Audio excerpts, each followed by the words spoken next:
All right, first 3 days of practice, kind of what have been some of your thoughts working so far? Yeah, I mean, obviously we're getting healthier as we go. We had a couple things that we were just being cautious with in the first 2 non-padded days.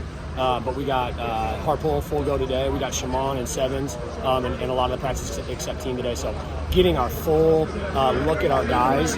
And I told him since I've been in Arizona State, this is my favorite practice as far as the tight ends are concerned because of the effort and the physicality, the finish today, chasing the ball, running down, and they got rewarded. The ball found them. That was the message. It's like, man, when you show up and you compete and you run to the football and you play hard and you play physical, you get rewarded. And so it was fun to see that. Did playing in the dome kind of help with that today? I mean, I'd like to say no, but there's. I mean, if you were running around playing basketball outside for 2.5 hours at the park, or you went to the YMCA and the AC, where do you think your game would be better? I mean, but we live in Arizona and we play in the Valley, and that's an advantage for us. So I like the fact that we're not in here every day. We're trying to create a toughness and a mentality, and you do that by being outside in the sun and taking pride in being the Sun Devils. But when we can give them a break, day 3 at camp, and we can come inside.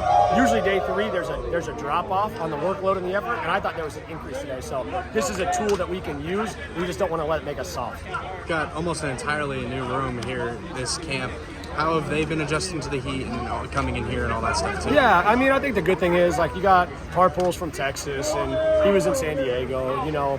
Keys was at Florida State. It's hot there. So I think guys have been in it. It's different, but it's just acclimating. But they were in Coach Joe's summer workouts all summer, doing summer PRPs. They've been in this. So we don't really talk about the heat. It's really more about with the new group is just really establishing the identity that we want for this team and this tight end room. And last year, I had a great group. I inherited all of them. Every single one of them was here. I didn't have one player that I got to bring in. And so it's fun now for me to really get to establish the identity that I want this room to have. And I think they're buying into it. And I think today was the first, like I told them, this wasn't the exception. It was a great day, but that's not the exception. That should be the standard. And so we're just trying to raise the standard.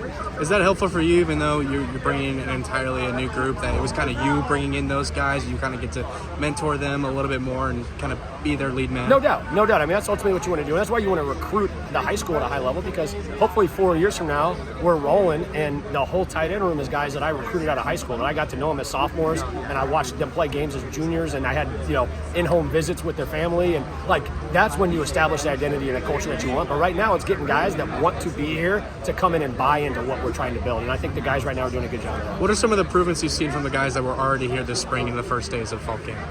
I think it's just, obviously, to me, it's physicality. It's effort, it's finish, it's that kind of stuff. I think it's a smart group. It's not a scheme thing. We haven't had scheme issues. We don't have a lot of mental errors or critical errors where we're not lined up right. It's really the effort, the physicality, the finish, the trigger, chasing the ball, finishing blocks. That's the stuff where if we want to take this from good to great, that's where it's got to keep getting better every day. Shimon was a guy that came in post-spring. How has he adjusted to the system? And as you talked about him kind of getting more reps at certain places today, how is he fitting in? Yeah, I mean, the thing, I was really impressed. In the very first meeting he sat in, we were doing an install, and he started asking really high-level football questions that were answers to things that we were talking about. And I was like, all right, this kid understands football. So that was the first step. So, because you never know, what you're going to get. You try to do your best to vet him and find out, how they think and how they process. But he's really impressed me with that. And then this was really our first look at him getting into, not a full practice, but a partial practice. And I thought he played hard, and I thought he strained, and I thought he brought physicality, and I thought that brought more out of everybody else around him. That's what good football teams do. Good football teams show up, they compete, and if you show up and compete with everything you have, you make everybody around you better. And I thought that tight end room saw that today. I think it was part of because of what Shimon brought. It was part of because this was Harpole's first day of full practice, and he brings that juice every day. I felt like Marquiston took the challenge and elevated his game. It's all you want to see, and then the young guys respond to that, and they fight and they press, and so everybody just comes out and makes each other better.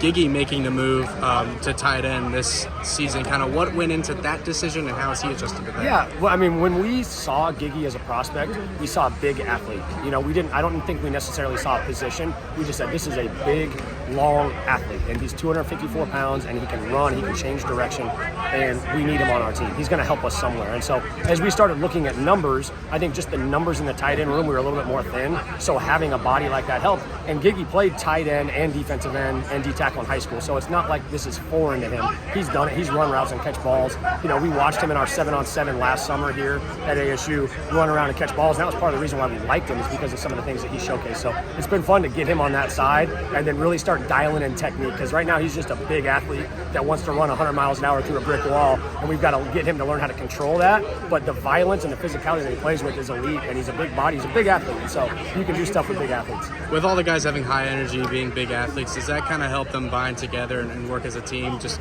that they all are super high energy and want to work the hardest? Well, that's what you want. If you're a guy that shows up and you're pouting around and you're moping and you're not hustling and you're not coming off the ball, you stand out. It stands out when everybody else around you is playing hard and you're not. And so nobody wants to be the one that stands out for doing it, right? And so that's where you have to create that culture and that identity where the standard of the room doesn't allow anybody to not meet it. And I think that's what we're trying to create.